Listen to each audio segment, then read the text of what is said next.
My name is Amelia, I'm 30, and on my 30th birthday, I found out my fiancé was marrying my sister.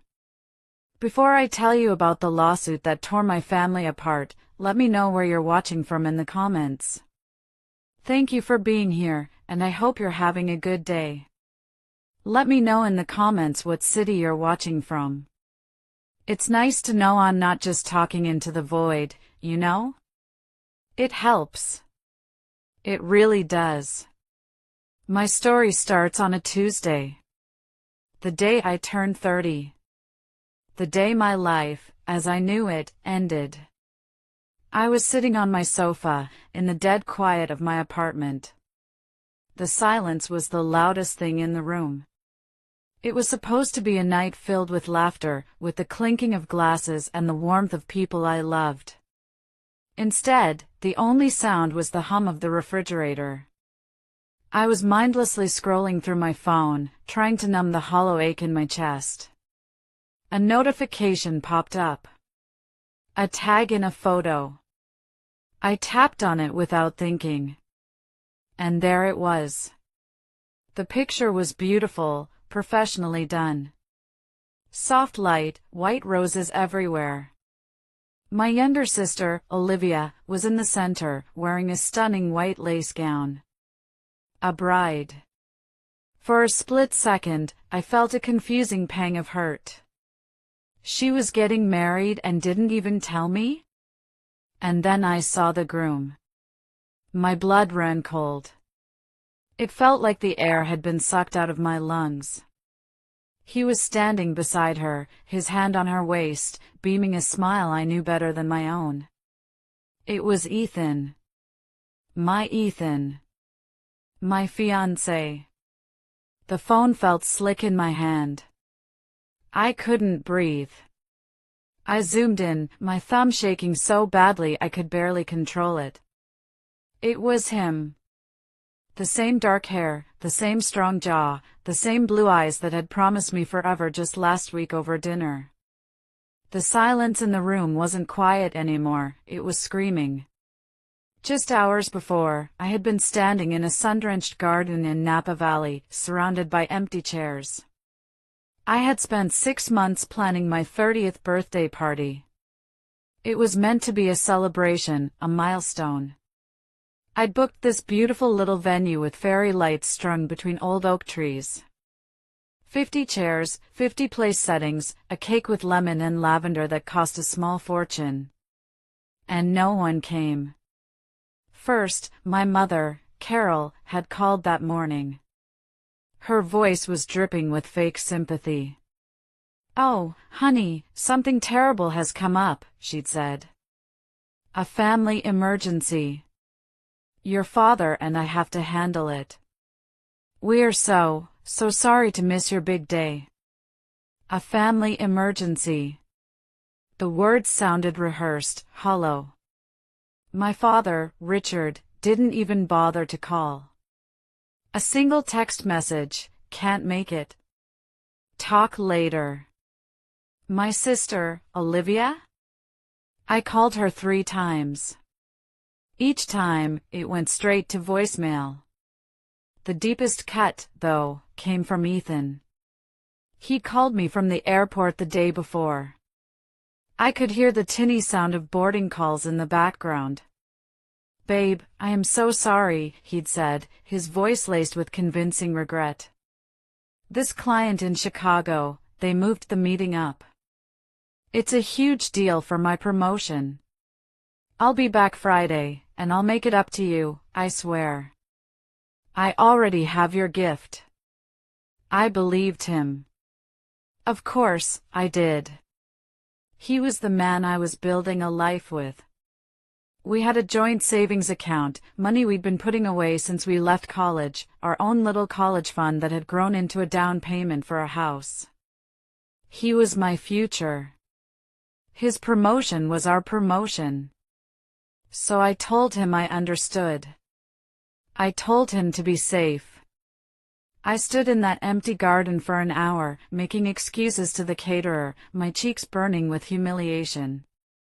I paid them, told them to donate the food, and drove home in a daze, the expensive cake sitting untouched on the passenger seat. Now, staring at the photo on my phone, the pieces clicked into place with a horrifying, brutal clarity. The fake sympathy in my mother's voice. My father's curt text. Olivia's silence. The client meeting in Chicago. The business trip. The family emergency. It wasn't two different lies. It was one. One single, perfectly coordinated plan, and I was the only one not in on it. My hand started to shake, not from sadness, but from something cold and sharp coiling in my gut. I looked at his smiling face in the photo, at the man who had kissed me goodbye 2 days ago, and my thumb hovered over the call button on his contact. My thumb was still hovering over his name, a tiny icon of a smiling man who didn't exist, when my phone buzzed to life in my hand. It wasn't him. It was my mother. For a second, a stupid, hopeful part of me thought, she's calling to explain. There's a reason for all this. I answered, my voice a dry whisper. Hello? Amelia, honey. Oh, thank God you answered. Her voice was a performance, thick with manufactured tears and frantic concern. We were so worried. We just heard about Olivia and Ethan. I just stared at the wall, the phone feeling heavy as a brick in my hand. You just heard? I repeated, my voice flat. Yes. Honey, it's all just a terrible, terrible misunderstanding. She was sobbing now, the kind of dramatic, heaving sobs she used to pull out when my dad was angry about her credit card bills. Listen to me. Ethan told us, he told all of us, that you two had broken up months ago. He said it was mutual, that you both wanted different things but were staying friends. We had no idea you still thought you were together. A hot flash crawled up my neck. The audacity of it, the sheer, calculated cruelty of the lie, was breathtaking. I could almost picture them all sitting around the dinner table, nodding along as Ethan spun his story, painting me as the delusional ex-girlfriend. We didn't break up, Mom, I said, the words feeling foreign in my mouth. Oh, you poor thing, she cooed, her voice dripping with pity that felt like acid. He completely fooled you. And he fooled us. Olivia is heartbroken that this might hurt you. She loves her new husband so much, but she was so afraid of how you'd react. That's why they kept the wedding small and quiet. Small and quiet? The photos I was looking at were from a lavish affair at one of the most expensive venues in the state. Caterers, a 12-piece band, hundreds of guests. My empty party in Napa had cost a fraction of their small and quiet wedding. Mom, I said, my voice getting dangerously low. Where did they get the money for that wedding? There was a slight pause. Oh, you know, Ethan's been doing so well at his job. That new promotion came with a wonderful bonus, a much better salary than he had before. He's taking such good care of Olivia. He insisted on paying for everything himself, to show your father he could provide for her. A new thought, cold and sharp as a shard of glass, pierced through my shock. His job. Our future. Our money. While my mother kept babbling about misunderstandings and how I needed to be the bigger person for my sister's happiness, my other hand was already moving. I swiped out of my photo gallery and opened my banking app. My heart hammered against my ribs. I tapped in the password to our joint savings account. The one we'd named our future. The screen loaded. My breath hitched. I felt the blood drain from my face. The balance at the top of the screen read, $47.13. It had been over $80,000 just last week. $80,000 of my own savings from my salary since I was 22, of gifted inheritance money from my grandparents, of years of scrimping and saving. My half of our future. All of it. Gone. Amelia?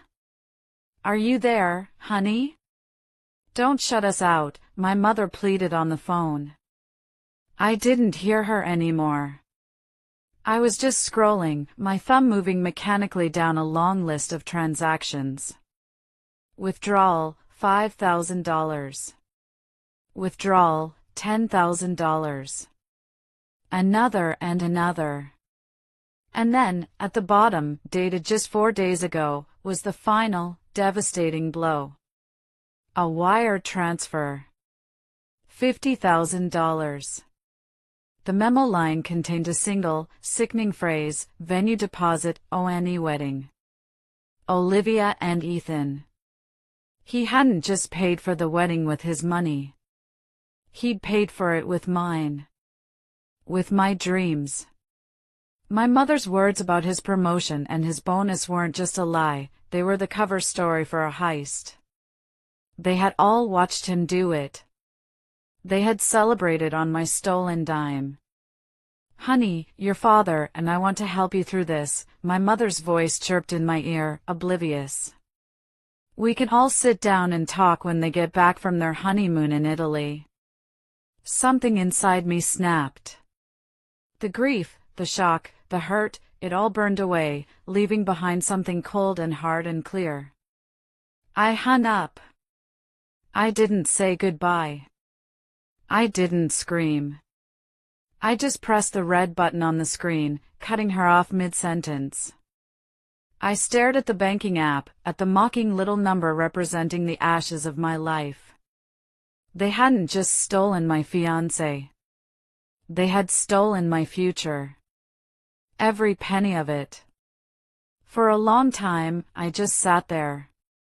The phone lay on the cushion next to me, feeling toxic, radioactive.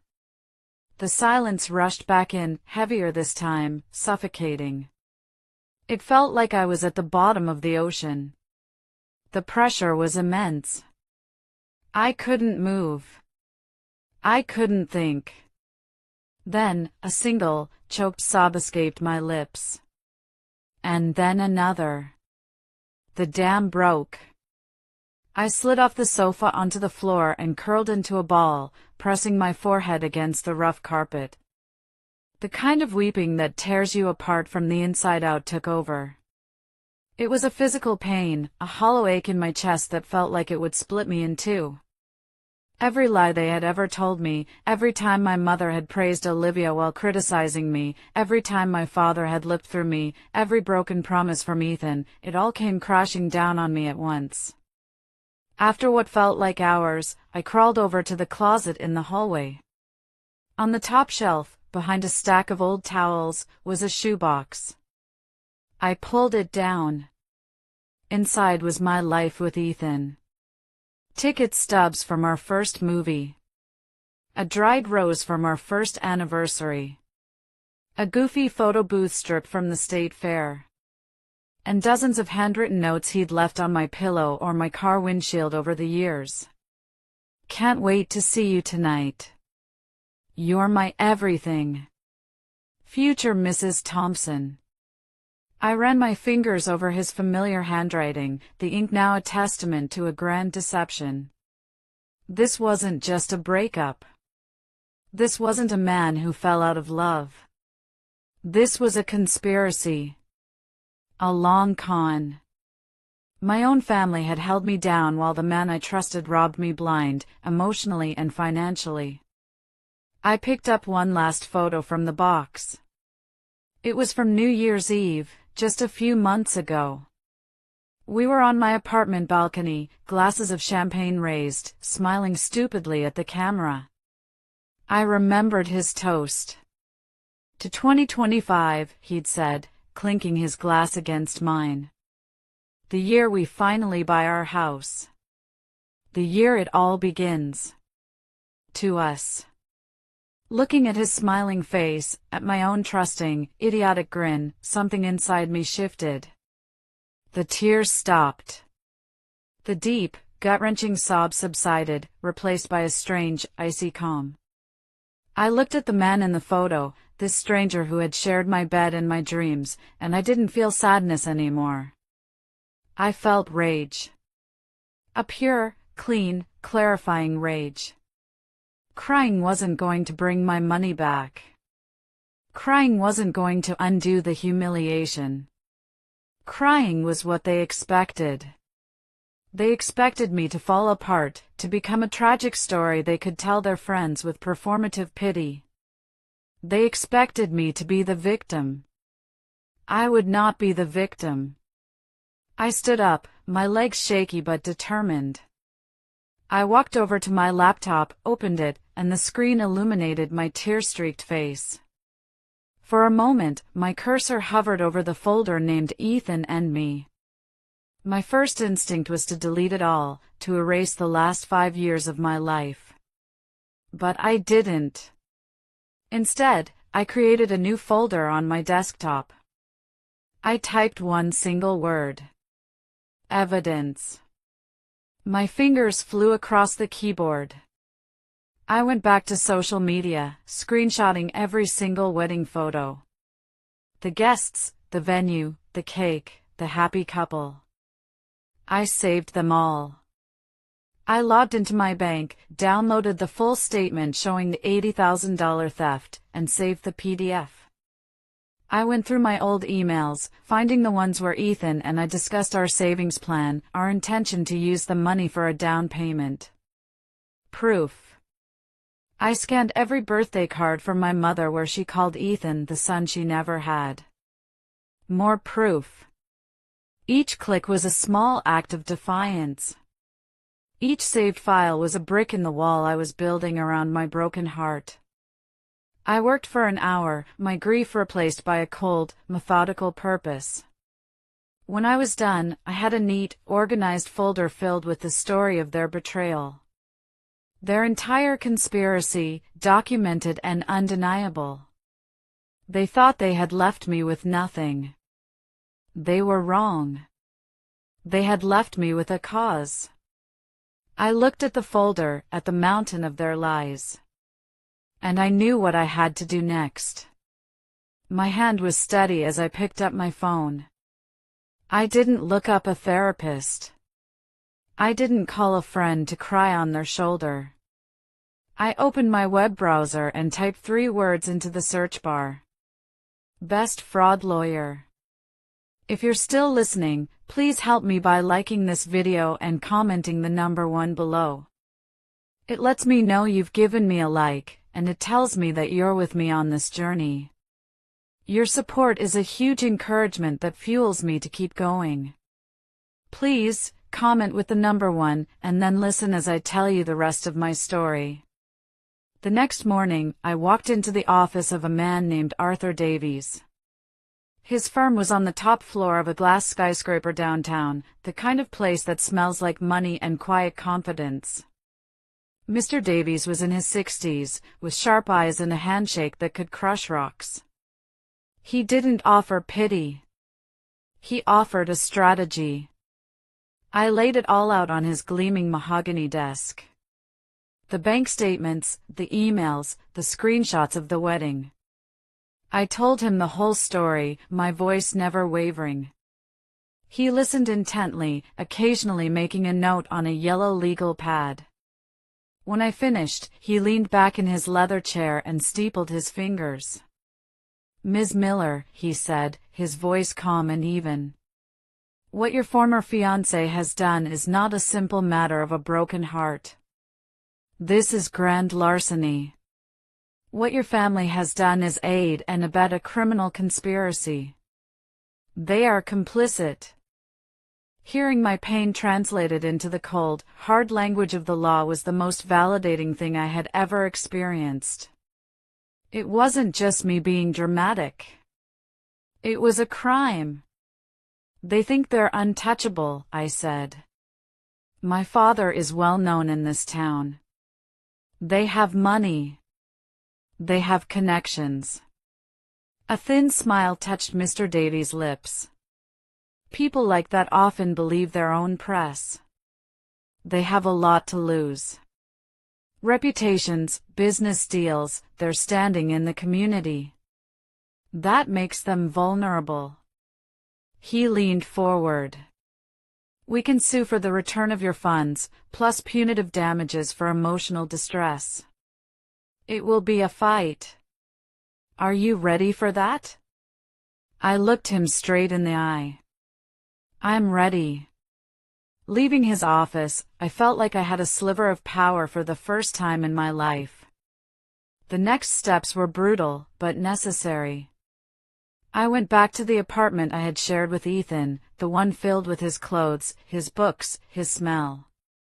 I didn't cry. I packed. I was methodical. I hired movers and put all my furniture, my books, my entire life, into storage. I packed 2 suitcases with only the essentials. Everything else, every gift he had ever given me, every photo, every shared memory, I left it all behind in a pile in the middle of the living room. I dropped the keys on the counter, walked out, and never looked back. My job was understanding.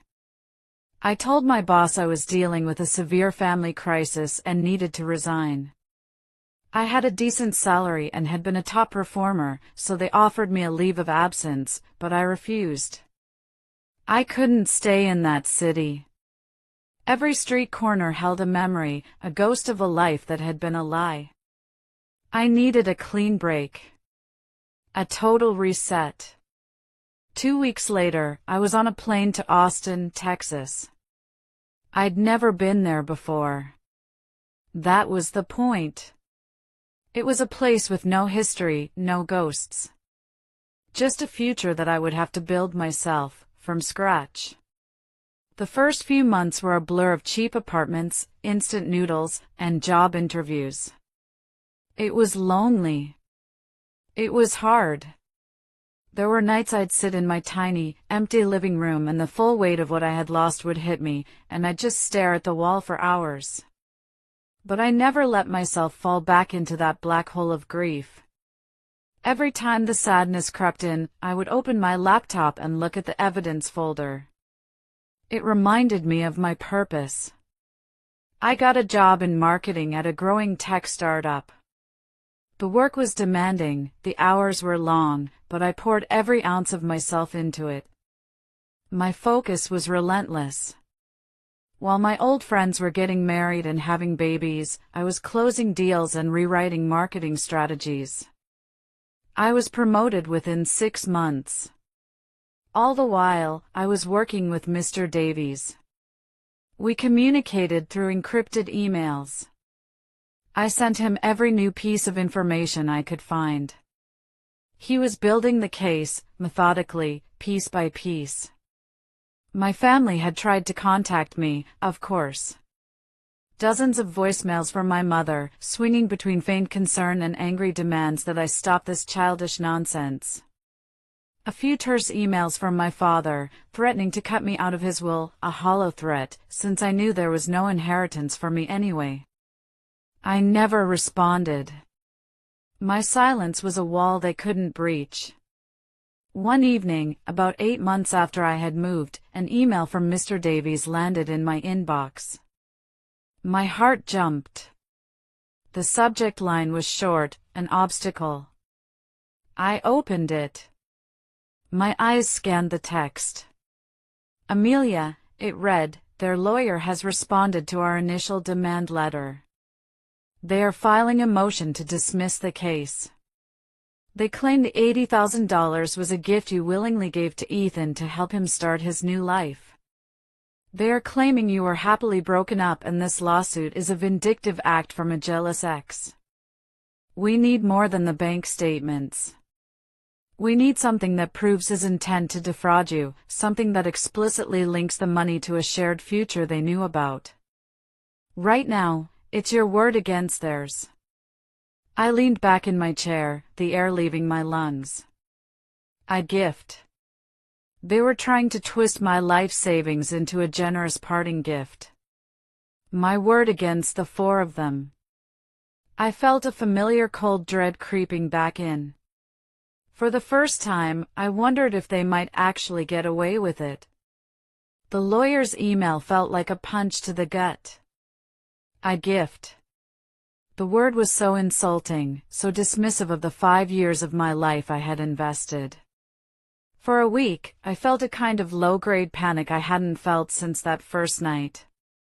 They were going to spin this. They were going to paint me as the crazy, vengeful ex-girlfriend, and with my father's reputation in that town, people would believe them. How could I possibly prove what was in Ethan's head? How could I prove they all knew?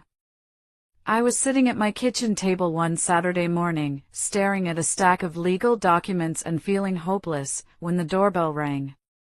It was a delivery driver with a small, heavy package. It was from an address I didn't recognize, sent from a small town in Vermont. I signed for it, confused. Inside the cardboard box was an old, velvet-covered jewelry box, faded with age. And a letter. I opened the letter first.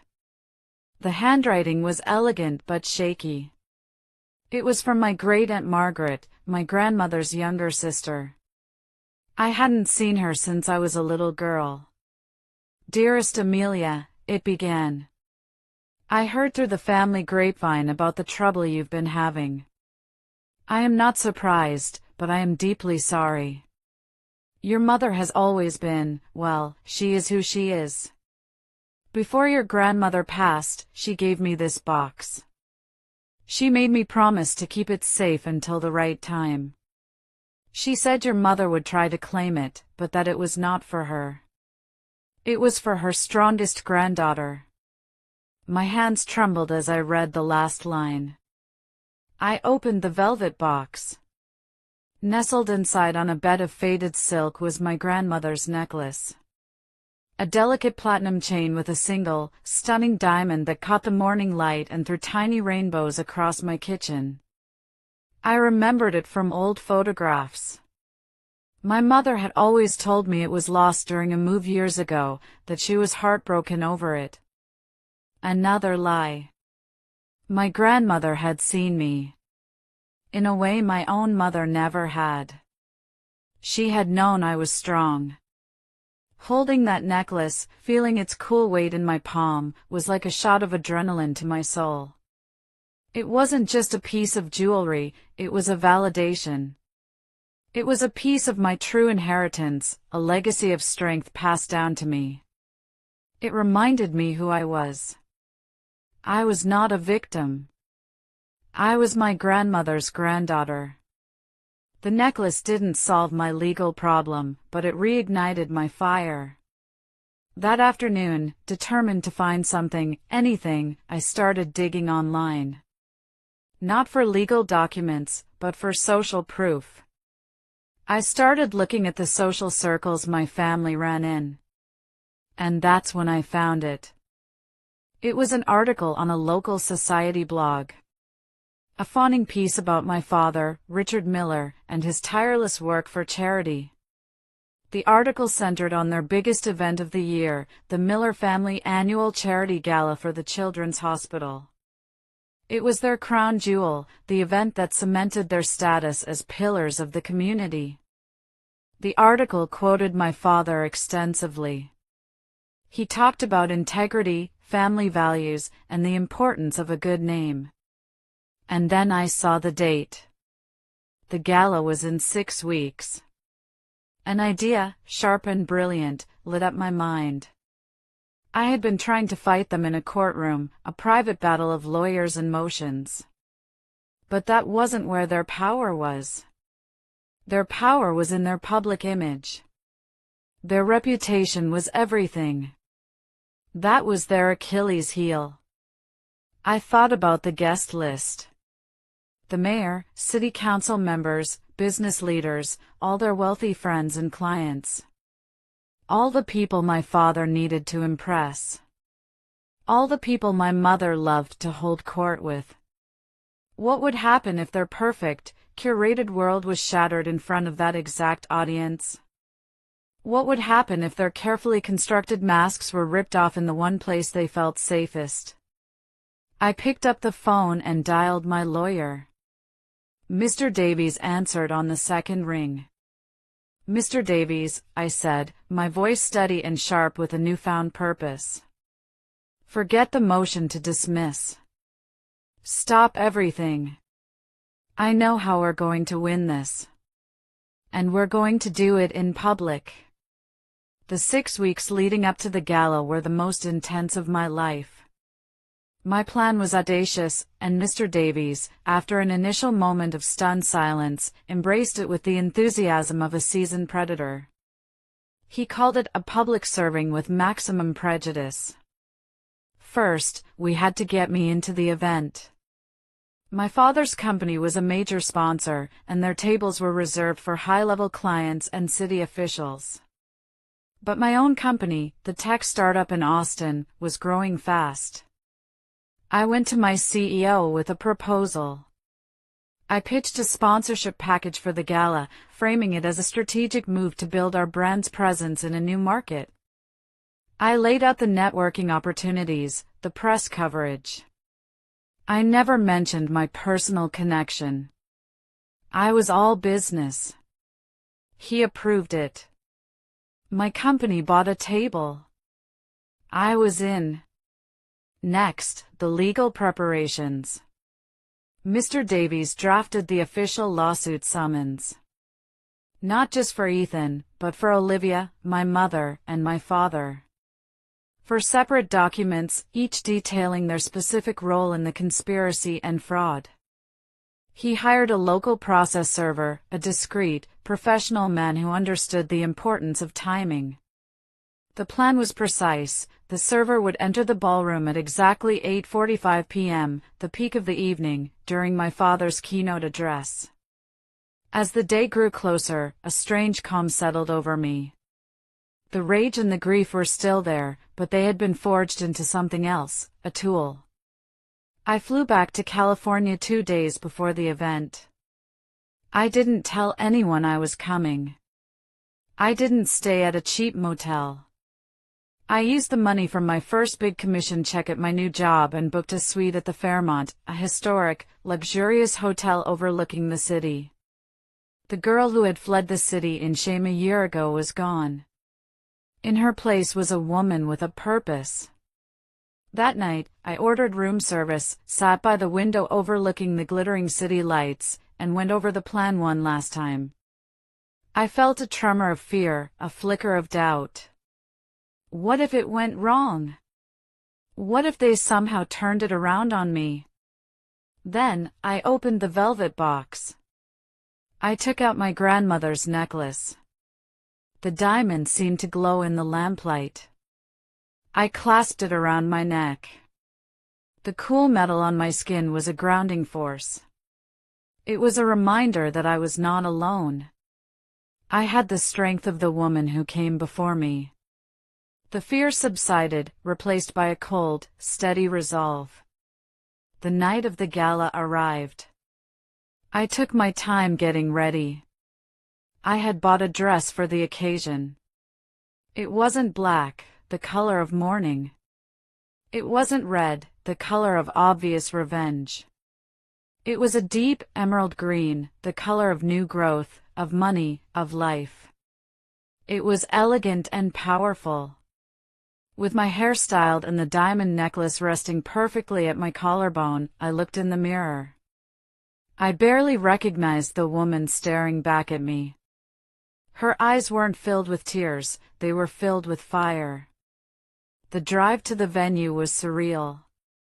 We passed restaurants where Ethan and I had celebrated anniversaries. We passed the park where he had proposed. They were just places now, scenes from someone else's life. The car, a sleek black town car I had hired, pulled up to the grand entrance of the ballroom. A valet opened my door. The lights were blinding.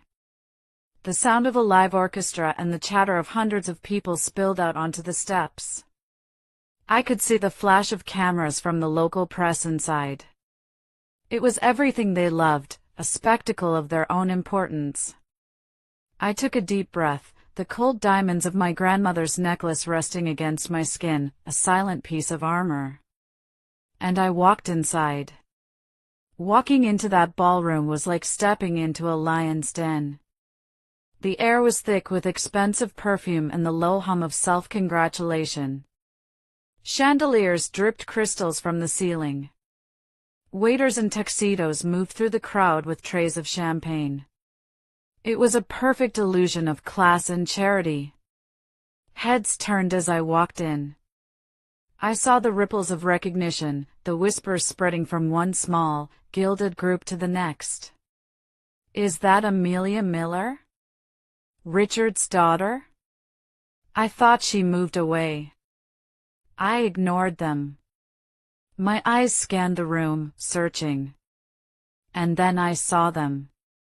They were holding court near the main stage, the perfect family on display. My father, Richard, looked regal in his tuxedo, shaking hands with the mayor. My mother, Carol, was radiant in a silver gown, laughing that tinkling, fake laugh of hers. And next to her, holding hands, were Olivia and Ethan. Olivia was in a tight, sequined dress, looking smug. Ethan looked tired. He had a drink in his hand, and his smile didn't reach his eyes. Our eyes met across the crowded room. My mother's smile froze on her face. Her glass stopped halfway to her lips. I saw a flicker of pure panic in her eyes. My father followed her gaze, and his face hardened into a mask of cold fury. Olivia just looked shocked, her mouth slightly agape. And Ethan. He looked like he'd seen a ghost. He actually took a step back, pulling Olivia with him. I didn't approach them. I didn't need to. I gave them a small, slow smile. A smile that held no warmth, no forgiveness. A smile that said, I know everything. And I am here. Then I turned my back on them, walked to my company's table, and took my seat.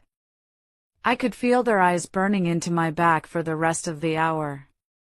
The dinner was a blur of polite conversation with my table mates. I ate my chicken, I drank my wine, and I waited. At 8:30 p.m., the lights dimmed. The master of ceremonies went to the podium and began a glowing introduction for the man of the hour, the philanthropist, the business leader, the family man, my father. He walked onto the stage to thunderous applause. He stood at the podium, basking in the adoration. He began his speech.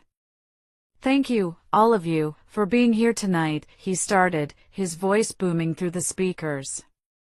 When we talk about community, we are really talking about family. We are talking about integrity. We are talking about the values we pass down, the legacy we build. I watched the clock on my phone. 8:44. Just as my father was reaching the crescendo of his speech about honor and trust, I saw him. A man in a simple, well-tailored gray suit entered the ballroom from a side door. He was unremarkable, invisible. He moved with a quiet purpose, his eyes scanning the room. He was the process server. He walked directly toward the stage. A few people noticed, a low murmur starting in the crowd. My father, blinded by the stage lights, didn't see him at first. The man walked up the short set of stairs and approached the podium. My father stopped mid-sentence, his eyes widening in confusion and then anger. Excuse me, he hissed into the microphone. This is a private event. The man in the gray suit didn't flinch. He simply extended a thick manila envelope.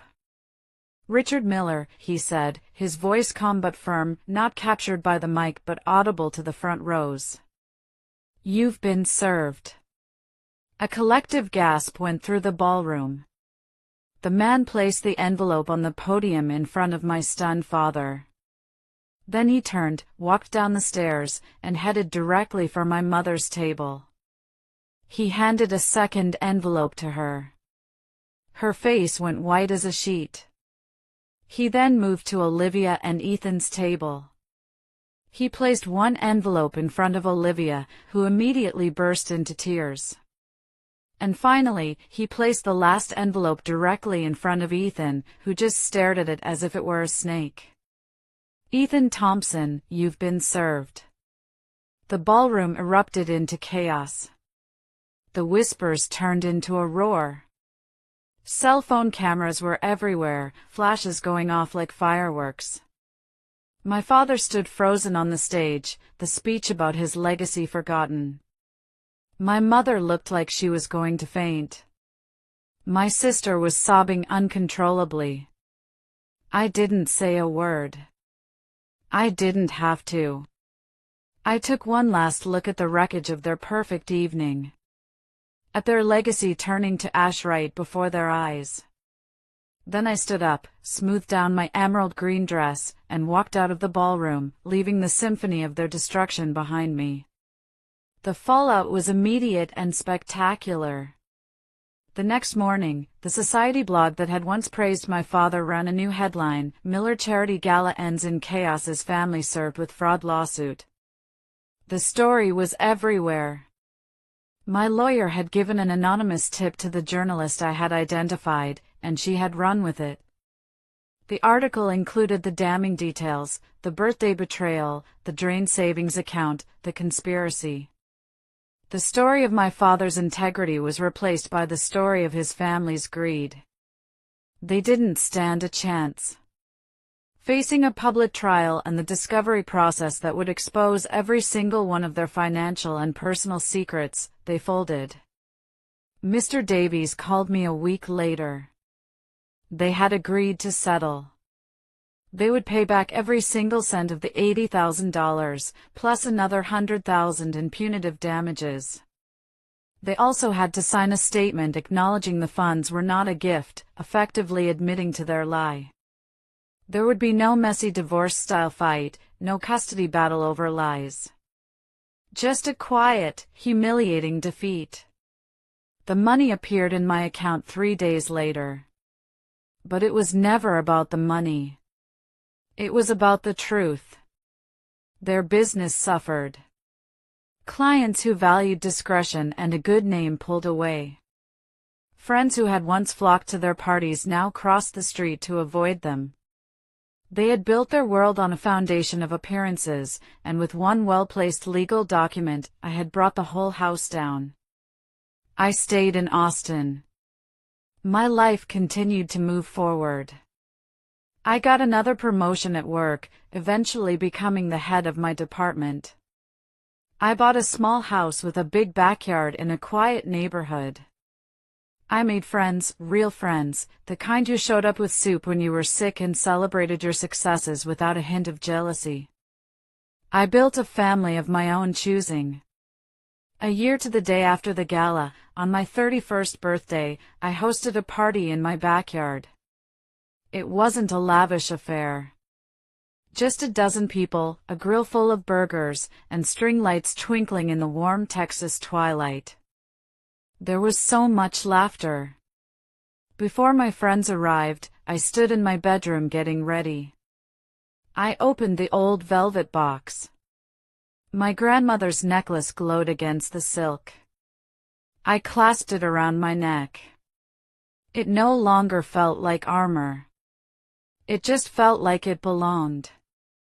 Looking at my reflection, I saw a woman who was happy. A woman who was at peace.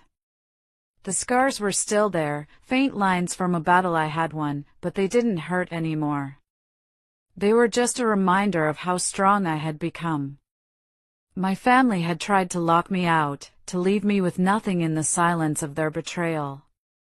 But what they didn't realize was that when you lock someone out of a toxic, loveless prison, you aren't punishing them. You are setting them free. They had banished me, but I had found a home. Thank you so much for listening to my story. It wasn't easy to tell, but sharing it feels like the final step in closing that chapter of my life. If you've ever felt overlooked or betrayed by the people who were supposed to love you most, what was the moment you knew you had to stand up for yourself? Let me know in the comments below. And if my story resonated with you, please consider liking this video and subscribing for more. You are not alone.